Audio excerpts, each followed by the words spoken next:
Namaste. Hope you're all doing great. Today I'm going to read second chapter from the Karma Yoga, the work of Swami Vivekananda. This is Shreyanka Esranade. Welcome you all. Chapter 2. Each is great in his own place. According to Sankhya philosophy, the Sankhya philosophy is given by Kapila Muni. Nature is composed of three forces called, in Sanskrit, Sattva, Rajas and Tamas. These, as manifested in the physical world, are what we may call equilibrium, activity and inertness.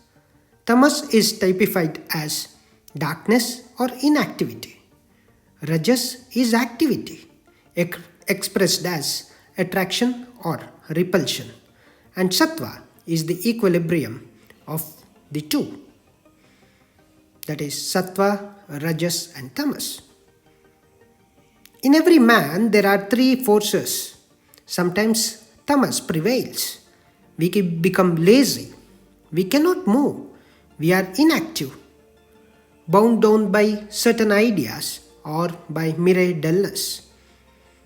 At other times, activity prevails, and at still other times, that calm balancing of both. Again, in different men, one of these forces is generally predominant. The characteristic of one man is inactivity, dullness, and laziness. That of another, activity, power, manifestation of energy.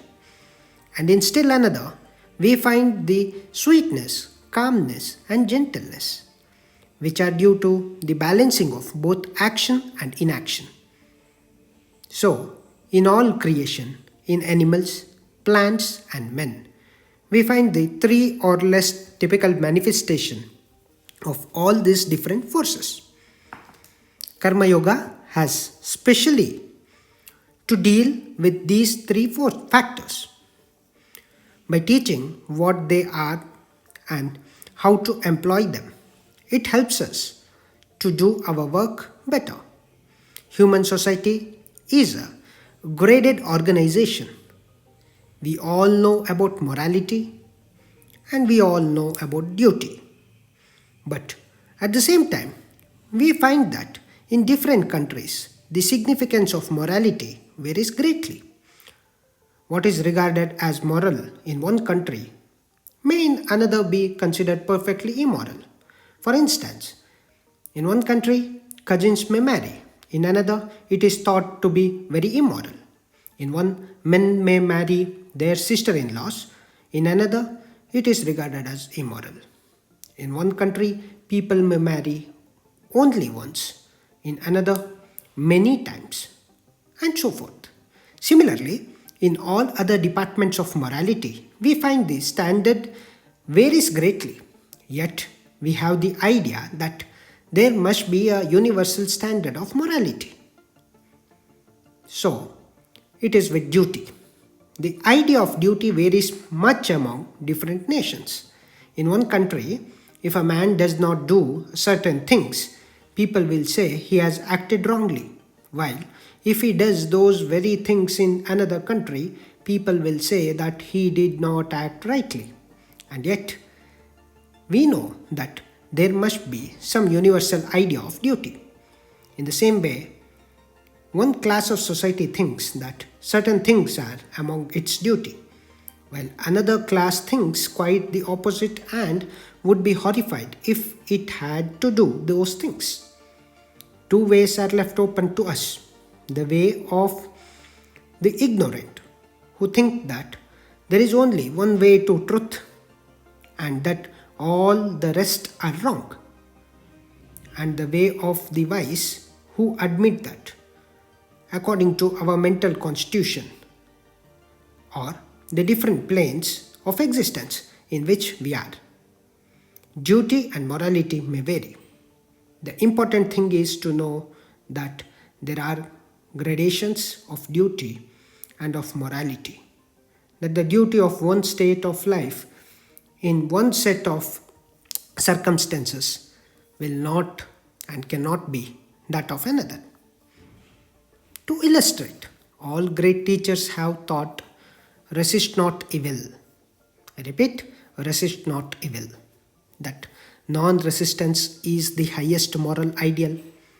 We all know that if a certain number of us attempted to put that maxim fully into practice, the whole social fabric would fall to pieces. The wicked would take possession of our properties and our lives and would do whatever they liked with us.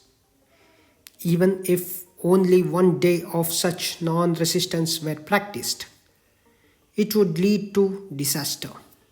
Yet, intuitively, in our heart of hearts, we feel the truth of the teaching resist not evil. This means to us to be the highest ideal. Yet, to teach this doctrine only would be equivalent to condemning a vast portion of mankind.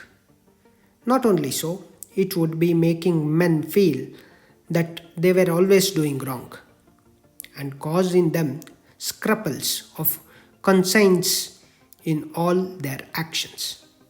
It would weaken them, and that constant self disapproval would breed more vice than any other weakness would. To the man who has begun to hate himself, the gate to degeneration has already opened, and the same is true of a nation.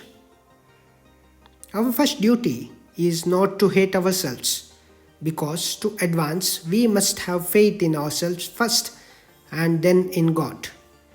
He who has no faith in himself can never have faith in God. Therefore, the only alternative remaining to us is to recognize that duty and morality vary under different circumstances.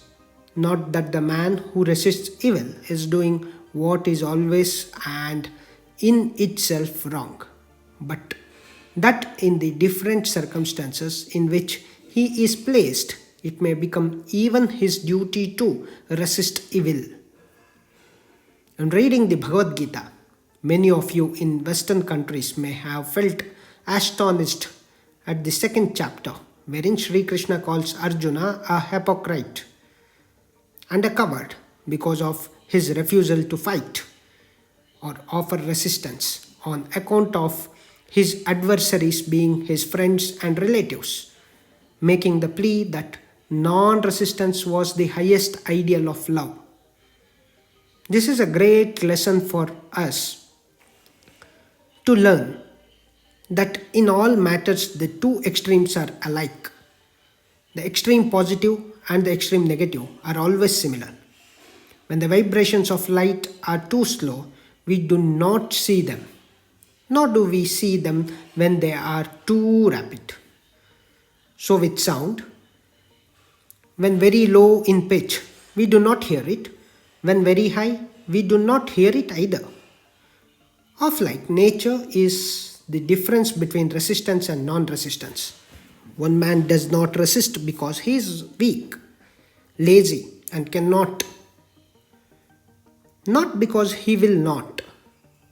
The other man who knows that he can strike an irresistible blow if he likes, yet he not only does not strike but blesses his enemies. The one who from weakness resists not commits a sin, and as such cannot receive any benefit from the non resistance, while the other would commit a sin by offering resistance. Buddha gave up his throne and renounced his position. That was true renunciation, but there cannot be any question of renunciation in the case of a beggar who has nothing to renounce. So, we must always be careful about what we really mean when we speak of this non resistance and ideal love. We must first take care to understand whether we have the power of resistance or not. Then, having the power, if we renounce it and do not resist, we are doing a grand act of love. But if we cannot resist and yet at the same time try to deceive ourselves into the belief that we are actuated by motives of the highest love, we are doing the exact opposite. Arjuna became a coward at the sight of the mighty array against him. His love made him forget his duty towards his country and the king. That is why Sri Krishna told him that he was a hypocrite. Thou talkest like a wise man, but thy actions betray thee to be a coward. Therefore, stand up and fight. Such is the central idea of Karma Yoga. The Karma Yogi is the man who understands that the highest ideal is non resistance and who also knows that this non resistance is the highest manifestation of power in actual possession, and also what is called the resisting of evil is but a step on the way towards the manifestation of this highest power, namely non resistance. Before reaching this highest ideal, man's duty is to resist evil. Let him work, let him fight, let him strike from the shoulder. Then only when he has gained the power to resist will non resistance be a virtue. I once met a man in my country whom I had known before as a very stupid, dull person who knew nothing and had not the desire to know anything and was living the life of a brute. He asked me what he should do to know God, how he was to get free. Can you tell a lie? I asked him. No, he replied. Then you must learn to do so. It is better to tell a lie than to be a brute or a log of wood. You are inactive. You have not certainly reached the highest state, which is beyond all actions, calm and serene. You are too dull even to do something wicked. That was an extreme case, of course, and I was joking with him. But what I meant was that a man must be active in order to pass through activity to perfect calmness. Inactivity should be avoided by all means. Activity always means resistance. Resist all evils, mental and physical. And when you have succeeded in resisting, then will calmness come. It is very easy to say, hate nobody, resist not evil. But we know what that kind of thing generally means in practice. When the eyes of society are turned towards us, we may make a show of non resistance. But in our hearts, it is canker all the time. We feel the utter want of the calm of non resistance. We feel that it would be better for us to resist. If you desire wealth and know at the same time that the whole world regards him who aims at wealth as a very wicked man, you, perhaps, will not dare to plunge into the struggle for wealth, yet your mind will be running day and night after money. This is hypocrisy and will serve no purpose. Plunge into the world, and then, after a time, when you have suffered and enjoyed all that is in it, will renunciation come. Then will calmness come. So fulfill your desire for power and everything else. And after you have fulfilled the desire, will come the time when you will know that they are all very little things. But until you have fulfilled this desire, until you have passed through that activity, it is impossible for you to come to the state of calmness, serenity, and self surrender. These ideas of serenity and renunciation have been preached for thousands of years. Everybody has heard of them from childhood, and yet We see very few in the world who have really reached that stage. I do not know if I have seen 20 persons in my life who are really calm and non resisting, and I have traveled over half the world. Every man should take up his own ideal and endure to accomplish it. That is a surer way of progress than taking up other men's ideals, which he can never hope to accomplish. For instance, we take a child and at once give him the task of walking 20 miles. Either the little one dies or one in a thousand crawls the 20 miles to reach the end, exhausted and half dead. That is like what we generally try to do with the world. All the men and women in any society are not of the same mind capacity or of same power to do things. They must have different ideals, and we have no right to sneer at any ideal. Let everyone do the best he can for realizing his own ideal. Nor is it right that I should be judged by your standard or you by mine. The apple tree should not be judged by the standard of the oak, nor the oak by that of the apple. To judge the apple tree, you must take the apple standard and for the oak its own standard. Unity in variety is the plan of creation. However, men and women may vary individually. There is unity in the background. The different individual characters and classes of men and women are natural variations in creations. Hence, we ought not to judge them by the same standard or put the same ideal before them. Such a course creates only an unnatural struggle, and the result is that man begins to hate himself and is hindered from becoming religious and good. Our duty is to encourage everyone in his struggle to live up to his own highest ideal and strive at the same time to make the ideal as near as possible to the truth. In the Hindu system of morality, we find that this fact has been recognized from very ancient times.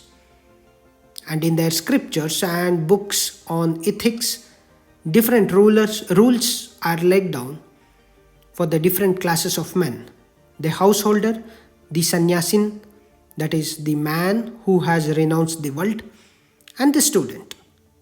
The life of every individual, according to the Hindu scriptures, has its peculiar duties apart from what belongs in common to universal humanity. The Hindu begins life as a student, then he marries and becomes a householder. In old age, he retires, and lastly, he gives up the world and becomes a sannyasin. To each of these stages of life, certain duties are attached. No one of these stages is intrinsically superior to another. The life of the married man is quite as great as that of the celibate who has devoted himself to religious work. The scavenger in the street is quite as great and glorious as the king on his throne. Take him off his throne, make him to do the work of a scavenger, and see how he fares. Take up the scavenger and see how he will rule. It is useless to say that the man who lives out of the world is a greater man than he who lives in the world. It is much more difficult to live in the world and worship God than to give it up and live it a free and easy life.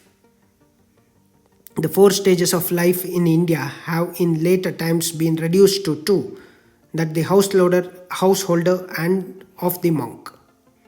The householder marries and carries on his duties as citizen, and the duty of other is to devote his energies wholly to religion, to preach and to worship God. I shall read to you a few passages from the Mahanirvana Tantra, which treats of this subject, and you will see that it is a very difficult task for a man to be householder and perform all his duties perfectly. The householder should be devoted to God.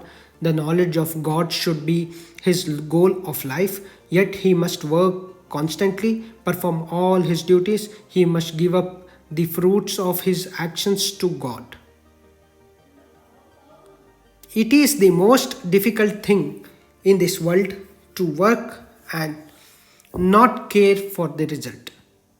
To help a man and never think that he ought to be grateful, to do some good work, and at the same time, never look to see whether it brings you name or fame or nothing at all. Even the most arrant coward becomes brave when the world praises him. A fool can do heroic deeds when the approbation of society is upon him. But for a man to constantly do good without caring for the approbation of his fellow men is indeed the highest sacrifice man can perform. The great duty of the householder is to earn a living, but he must take care that he does not do it by telling lies or by cheating or by robbing others. And he must remember that his life is for the service of God and the poor. Knowing that mother and father are the visible representatives of God, the householder always and by all means must please them. If the mother is pleased and the father, God is pleased with the man. The child is really a good child who never speaks harsh words to his parents. Before parents, one must not utter jokes, must not show restlessness, must not show anger or temper. Before mother or father, a child must bow down low and stand up in their presence and must not take a seat until they order him to sit. If the householder has food and drink and clothes without first seeing that his mother and his father, his children, his wife, and the poor are supplied, he is committing a sin. The mother and the father are the causes of his body, so a man must undergo 1,000 troubles in order to do good to them. Even so is his duty to his wife. No man should scold his wife, and he must always maintain her as if she were his own mother. And even when he is in the greatest difficulties and troubles, he must not show anger to his wife. He who thinks of another woman besides his wife, if he touches her even with his mind, that man goes to dark hell. Before woman, he must not talk improper language and never brag of his powers. He must not say, I have done this and I have done that. The householder must always please his wife and with money, clothes, love, faith, and words like nectar, and never do anything to disturb her. That man who has succeeded in getting the love of a chaste wife has succeeded in his religion and has all the virtues.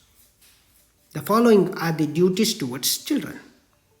A son should be lovingly layered up to his fourth year. He should be educated till he is 16. When he is 20 years of age, he should be employed in some work. He should then be treated affectionately by his father as his equal. Exactly in the same manner, the daughter should be brought up and should be educated with the greatest care. And when she marries, the father ought to give her jewels and wealth. Then the duty of the man is towards his brothers and sisters and towards his children of his brothers and sisters. if they are poor, and towards his others relatives, his friends, and his servants. Then his duties are towards the people of the same village and the poor and anyone that comes to him for help. Having sufficient means if the householder does not take care to give to his relatives and to the poor, know him to be only a brute. He is not a human being. Excessive attachment to food, clothes, and tending of the body and dressing of the hair should be avoided. The householder must be pure in heart and clean in body, always active and always ready for work. To his enemies, the householder must be a hero. Them he must resist. That is the duty of the householder. He must not sit down in a corner and weep and talk nonsense about non resistance. If he does not show himself a hero to his enemies, he has not done his duty. And to his friends and relatives, he must be as gentle as a lamb. It is the duty of the householder not to pay reverence to the wicked, because if he reverences the wicked people of the world, he patronizes the wickedness. And it will be a great mistake if he disregards those who are worthy of respect. The good people, he must not be gushing in his friendship. He must not go out of the way making friends everywhere. He must watch the actions of the men he wants to make friends with and their dealings with other men, reason upon them, and then make friends. These three things he must not talk of. He must not talk in public of his own fame. He must not preach his own name or his own powers. He must not talk of his wealth or of anything that has been told to him privately. A man must not say he is poor or that he is wealthy. He must not brag of his wealth. Let him keep his own counsel. This is his religious duty. This is not mere worldly wisdom. If a man does not do so, he may be held to be immoral.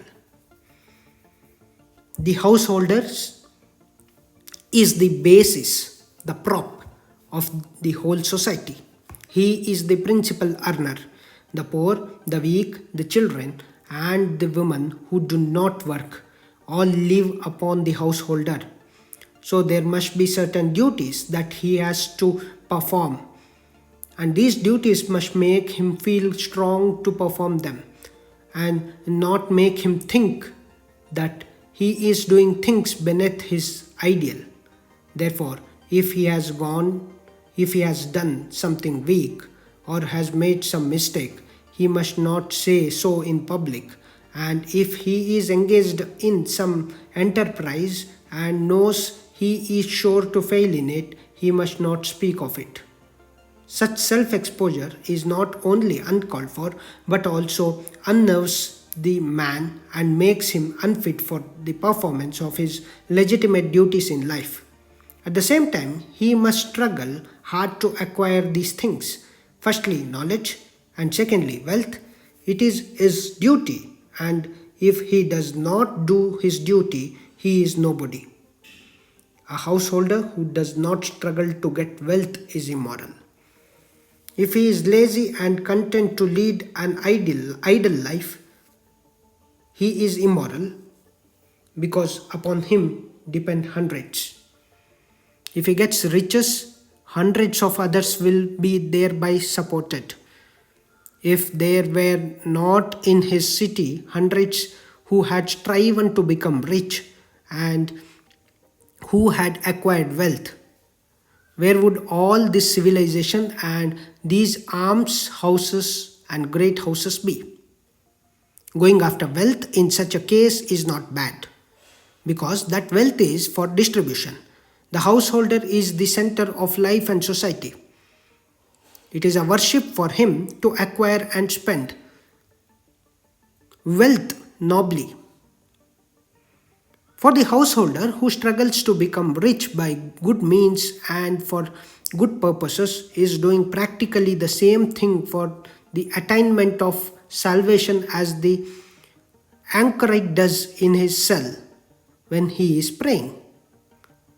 For in them we see only the different aspects of the same virtue of self surrender and self sacrifice, prompted by the feeling of devotion to God and to all that is His. He must struggle to acquire a good name by all means. He must not gamble. He must not move in the company of a wicked. He must not tell lies and must not be cause of trouble to others. Often people enter into things they have not the means to accomplish, with the result that they cheat others to attain their own ends.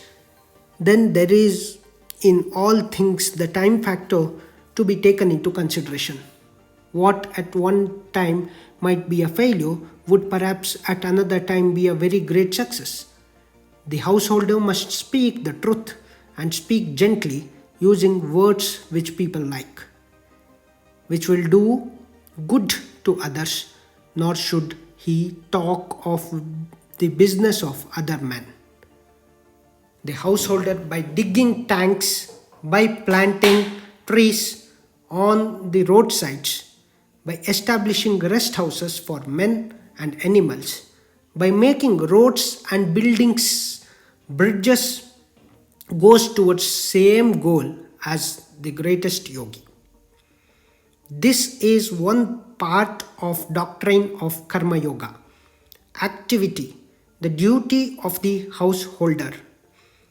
There is a passage later on where it says that if the householder dies in battle, fighting for his country or his religion, he comes to the same goal as the yogi by meditation, showing thereby that what is duty for one is not duty for another.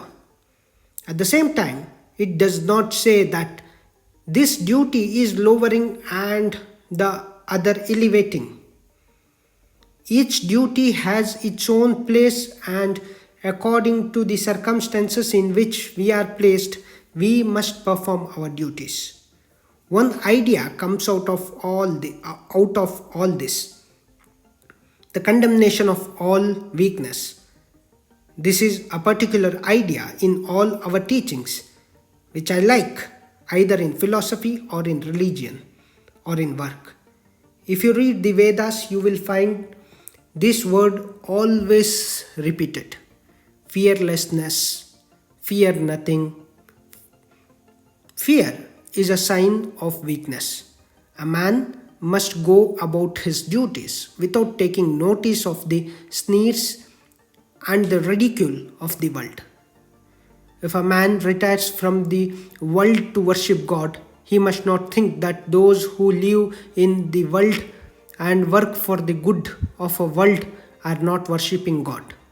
Neither must those who live in the world for wife and children think that those who give up the world are low vagabonds. Each is great in his own place. This thought I will illustrate by a story. A certain king used to inquire of all sannyasins that came to his country, which is the greater man, he who gives up the world and becomes a sannyasin, or he who lives in the world and performs his duties as a householder. Many wise men sought to solve the problem. Some asserted that sannyasin was the greater, upon which the king demanded that they should prove their assertion. When they could not, he ordered them to marry and become householders. Then the others came and said, the householders who perform his duties is the greater man. Of them too the king demanded proofs. When they could not give them, he made them also settle down as householders. At last there came a young sannyasin, and the king similarly inquired of him also. He answered, each, O king, is you equally great in his place. Prove this to me, asked the king.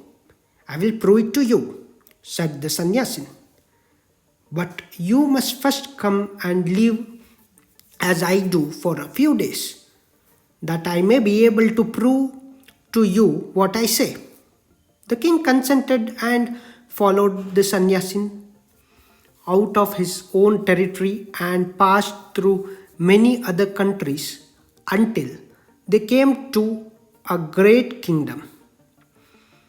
In the capital of that kingdom, a great ceremony was going on.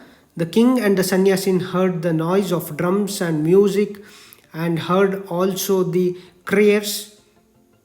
The people were assembled in the streets in gala dress, and a great proclamation was being made.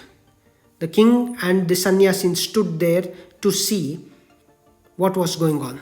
The crier was proclaiming loudly that the princess, daughter of the king of that country, was about to choose a husband from among those assembled before her. It was an old custom in India for princes to choose husbands in this way.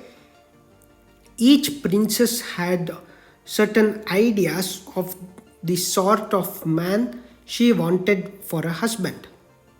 Some would some would have the handsomest man, others would have only the most learned, others again the richest, and so on. All the princes of the neighborhood put on their bravest attire and presented themselves before her.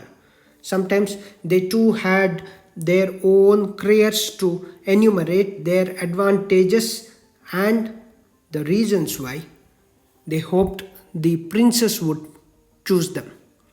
The princess was taken round on a throne in the most splendid array and looked at and heard about them. If she was not pleased with what she saw and heard, she said to her bearers, "Move on," and no more notice was taken of the rejected suitors. If, however, the princess was pleased with any one of them, she threw a garland of flowers over him and he became her husband. The princess of the country to which our king and the sannyasins had come was having one of these interesting ceremonies. She was the most beautiful princess in the world, and the husband of the princess would be ruler of the kingdom after her father's death. The idea of this princess was to marry the handsomest man, but she could not find the right one to please her. Several times these meetings had taken place, but the princess could not select a husband. This meeting was the most splendid of all. More people than ever had come to it. The princess came in on a throne, and the bearers carried her from place to place. She did not seem to care for anyone, and everyone became disappointed that this meeting also was going to be a failure. Just then came a young man, a sannyasin, handsome as if the sun had come down to the earth, and stood in one corner of the assembly watching what was going on. The throne with the princess came near him, and as soon as she saw the beautiful sannyasin, she stopped and threw the garland over him. The young sannyasin seized the garland and threw it off, exclaiming, "What nonsense is this? I am a sannyasin. What is marriage to me?" The king of that country thought that perhaps this man was poor and so dared not to marry the princess, and said to him, "With my daughter goes half my kingdom now, and the whole kingdom after my death," and put the garland again on the sannyasin. The young man threw it off once again. once again, saying, "Nonsense. I do not want to marry," and walked quickly away from the assembly. Now the princess had fallen so much in love with this young man that she said, "I must marry this man or I shall die." And she went after him to bring him back. Then our other sannyasin who had brought the king there said to him, "King, let us follow this pair." So they walked after them, but at good distance behind. The young sannyasin who had refused to marry the princess walked out into the country for several miles. When he came to a forest and entered into it, the princess followed him and the other two followed them. Now, this young sannyasin was well acquainted with that forest and knew all the intricate paths in it. He suddenly passed into one of these and disappeared, and the princess could not discover him. After trying for a long time to find him, she sat down under a tree and began to weep, for she did not know the way out. Then our king and the other sannyasin came up to her and said, "Do not weep. We will show you the way out of this forest. But it is too dark for us to find it now. Here is a big tree. Let us rest under it, and in the morning we will go early and show you the road." Now a little bird and his wife and their tree and their three little ones lived on that tree in a nest. This little bird looked down and saw the three people under the tree and said to his wife, "My dear, what shall we do? Here are some guests in the house, and it is winter, and we have no fire." So he flew away and got a bit of burning firewood in his beak and dropped it before the guests, to which they added fuel and made a blazing fire. But the little bird was not satisfied. He said again to his wife, "My dear, what shall we do? There is nothing to give these people to eat, and they are hungry. We are householders. It is our duty to feed anyone who comes to the house. I must do what I can. I will give them my body." So he plunged into the midst of the fire and perished. The guests saw him falling and tried to save him, but he was too quick for them. The little bird's wife saw what her husband did, and she said, "Here are three persons and only one little bird for them to eat. It is not enough. It is my duty as a wife not to let my husband's efforts go in vain. Let them have my body also." Then she fell into the fire and was burned to death. Then the three baby birds, when they saw that what was done and that there was still not enough food for the three guests, said, "Our parents have done what they could, and still it is not enough. It is our duty to carry on the work of our parents. Let our bodies go too." And they all dashed down into the fire also. Amazed at what they saw, the three people could not, of course, eat these birds. They passed the night without food, and in the morning the king and the sannyasin showed the princess the way, and she went back to her father. Then the sannyasin said to the king, "King, you have seen that each is great in his own place. If you want to live in the world, live like those birds, ready at any moment to sacrifice yourself for others. If you want to renounce the world, be like that young man to whom the most beautiful woman and a kingdom were as nothing. If you want to be a householder, hold your life a sacrifice for the welfare of others. And if you choose the life of renunciation, do not even look at beauty and money and power. Each is great in his own place, but the duty of the one is not the duty of other. Thank you. धन्यवाद. जय हिंद.